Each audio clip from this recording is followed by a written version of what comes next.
Okay, hello everybody. This is Chapter 2. Chapter 2, the environment and corporate culture. So we're going to talk about the external environment. The elements of the world constantly change. So like I mentioned in Chapter 1, in business and management, in leadership, we're constantly changing, constantly evolving, constantly adapting. The external organizational environment includes all outside elements that affect the organization. This includes the task environment, which are sectors that conduct transactions with the organization. The general environment, which affects all organizations indirectly. The organizational ecosystem, which is formed by the interaction among a community of organizations in the environment. And then the internal environment, which are elements within the organization boundaries. And we'll see that here.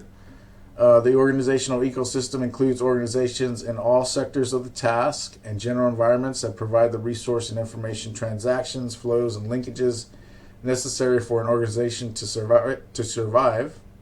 So if we go back here, the task environment, sectors that conduct transactions with the organization. So these are customers, competitors, suppliers, and labor market. They conduct transactions with the organization. In the internal environment, we have employees, culture, and management, which are elements within the organization's boundaries. And then we have the general environment, which includes our technological, natural, sociocultural, economic, legal, and international organizations that affect either indirectly or formed by the interaction among a community of organizations in the environment. So again, the task environment includes customers, competitors, suppliers, and the labor market. Globalization influences all other aspects of the external environment. Globalization means new competitors, new customers, new suppliers, and changes in social, technological, and economic trends. All organizations must compete and think globally, especially now. With the advances in technology, we're all able to take our business global. Even small businesses can be taken global. So we must think globally in order to compete. Technological includes massive advancements in a specific industry and society. Advances drive competition and help innovative companies gain market share.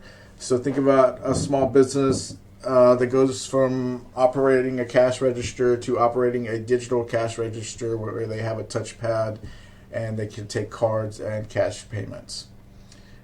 These kind of innovations help companies gain market share and help them better compete.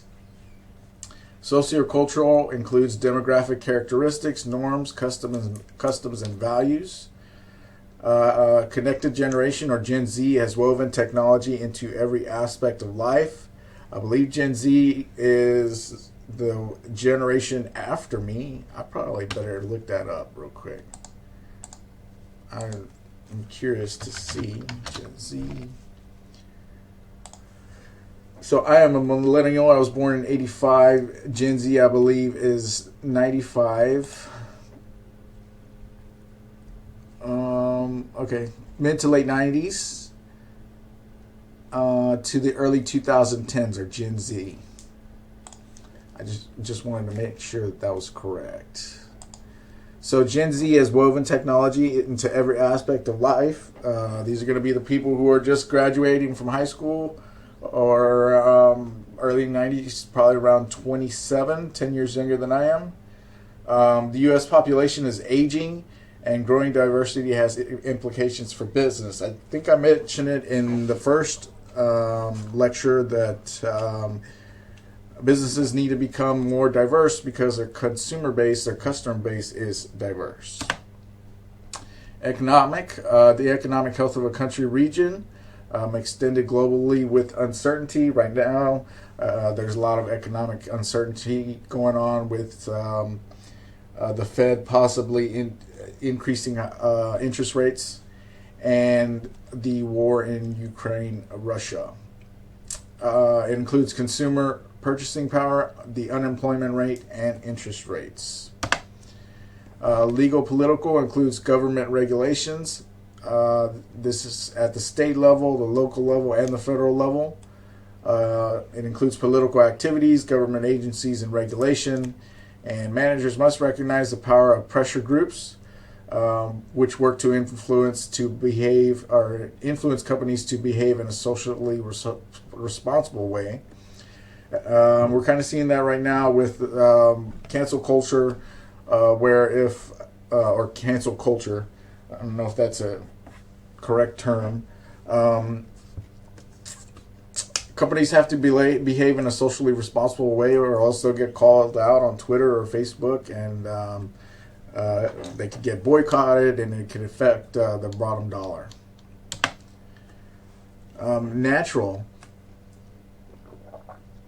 The natural environment. Organizations must be sensitive to the environment, growing importance and pressure, and the natural dimension does not have its own voice. Environment groups advocate by creating actions or taking actions and creating policy or helping to create policy. This can include reducing pollution, developing renewable energy, global warming, and sustainable use of scarce resources. Here we see our 2012, so this is kind of dated, Environmental Performance Index. I'm pretty sure that this is pretty accurate still. We have Switzerland here with a 76.69 environmental performance score, so they're first. I'm kind of interested in seeing what the current one is, so we can look that up. Environmental Performance Index 2020. And it looks like Denmark is up there at the top. Switzerland, I don't see them on there so far. So they may have moved from the top. We have Latvia, Norway, Luxembourg. I saw Luxembourg up there. Luxembourg is still number 2. But you see these EPI scores have gone up, so that's pretty interesting. Switzerland's number 3 at 81.5. That means their score has gone up. The United States was at ranked 49 with 56.59. I wonder if we're still there. I did not see this.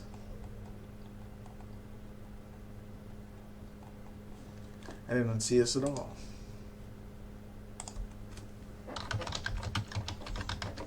There we are. We're number 24. So we've moved up quite a bit. Our score is now 69.3. That's about a 10-point improvement. So that's pretty good. All right. So let's get back to our lecture here. Organization, environment, relationship. The environment creates uncertainty for managers. Managers must respond and design adaptive organizations. It's very important for organizations and management to be adaptive, especially in uncertain times. Uncertainty means managers do not have sufficient information about environmental factors to understand and predict environmental needs and changes. So we have to develop a skill of being able to pivot when we don't expect it. Here we have the external environment and uncertainty. So rate of change in factors in environment and the number of factors in organizational environment. I would imagine we're probably here at high uncertainty with the war and the hiking interest rates, inflation, all that's going on. We're probably at high uncertainty right now. Adapting to the environment, we have boundary spanning roles. They link and coordinate the organization with external environment. They seek business intelligence and competitive intelligence.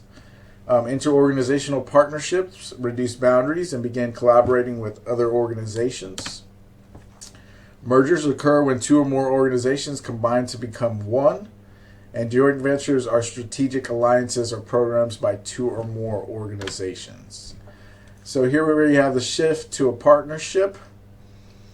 We would go, if we form a partnership, we'd go from an adversarial orientation to a partnership orientation. When we're adversarial, we're suspicious, we're competing, we keep our competitors at arm's length. When we're in a partnership orientation, or when we become partners, we trust each other and there's value added to both sides. From an adversarial orientation, we have we're going to worry about price, efficiency, our own profits. When we're in a partnership, we're going to worry about equity, fair dealing, and everyone will profit. Adversarial information and feedback are limited. In a partnership, e-business links to share information and conduct digital transactions.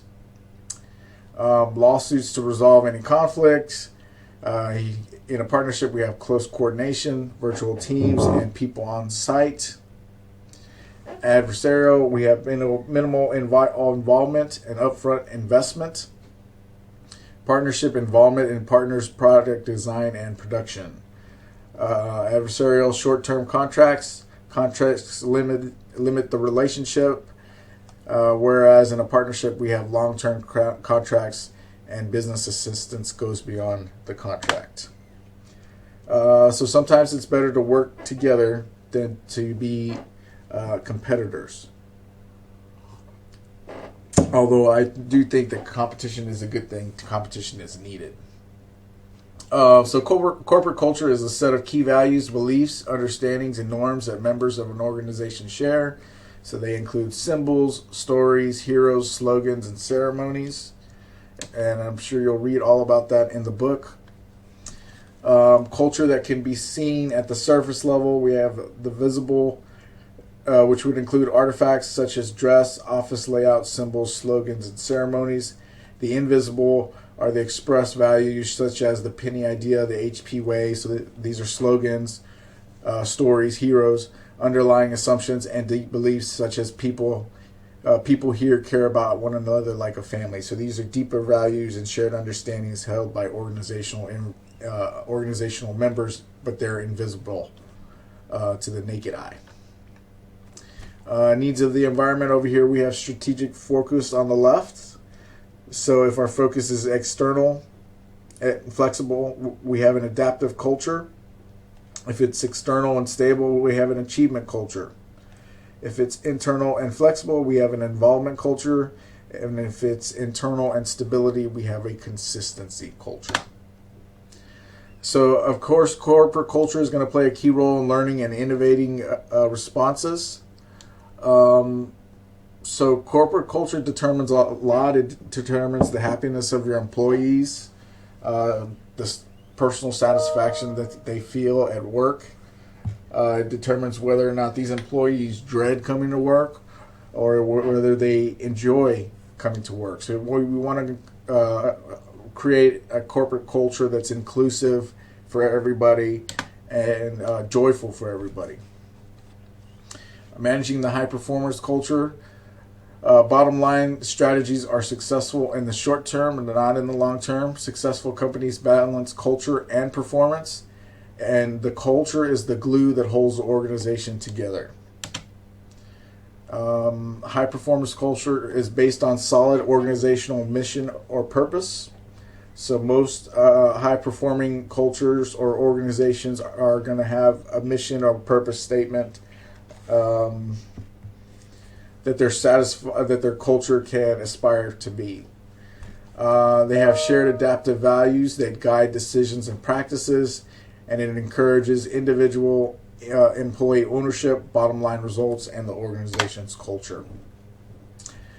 So here we see attention to business performance versus attention to values, or combined with attention to values.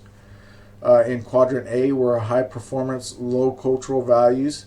Managers meet performance goals but fail to uphold cultural values. In quadrant B, we have high performance, high cultural. So the managers achieve performance goals and uphold desired cultural values. So this is probably where we want to be. Quadrant C, we have low performance and low cultural values. Managers do not meet performance goals or uphold cultural values.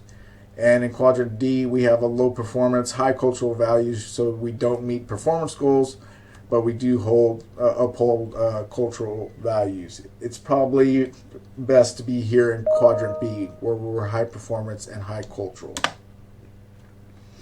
Cultural leadership defines and uses signals and symbols to influence corporate culture. They articulate a vision for the organizational culture that employees can believe in, and adheres to the day-to-day activities that reinforce the cultural vision. Leaders communicate through words and actions. I'm not sure which is more important, words or actions, but they're probably both equally important when I think about it. Think about your leaders' actions and words. You're probably going to take on the same actions, same words as your boss if you have a good boss or a good supervisor, a good manager. So that's it for Chapter 2.